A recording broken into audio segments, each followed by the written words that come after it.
বাবা মায়েদের উদ্দেশ্যে বলছি, আল্লাহকে ভয় করুন। যদি আপনার কন্যা অভিযোগ করে যে সে বিয়েতে অনিচ্ছুক ছিল, আমি জানি না কিভাবে আপনারা বিচার দিবসে আল্লাহর সামনে এর জবাব দিবেন, কারণ এটা আপনার কন্যাকে জীবন্ত কবর দেয়া থেকে ভিন্ন কিছু না। বিআইয়ি যামবিন কুতিলাত, এটা মোটেও ভিন্ন কিছু নয়। আমি সন্দেহাতীত ভাবে এই মতামত পোষণ করি। আমি নিজেও কন্যা সন্তানের পিতা, আর আমি এটা 1,000,000% কনফিডেন্স সহকারে বলছি। আল্লাহ যাতে আমাকে এরকম পিতা কখনোই না বানান। আর আমি আরো এক ধাপ সামনে যাব।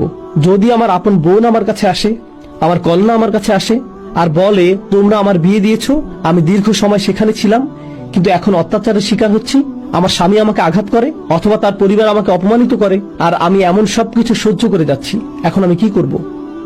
আমি আল্লাহকে ভয় করি, যদি এরকম কথা আমার মুখ দিয়ে বেরিয়ে আসে, দেখো তোমার যদি তালাক হয়, এটা আমার পরিবারের সুনাম নষ্ট করবে, সমাজের কাছে আমরা কিভাবে মুখ দেখাবো, তোমার ছোট বোনকে কিভাবে বিয়ে দিব, তোমার ছোট বোনকে কে বিয়ে করবে?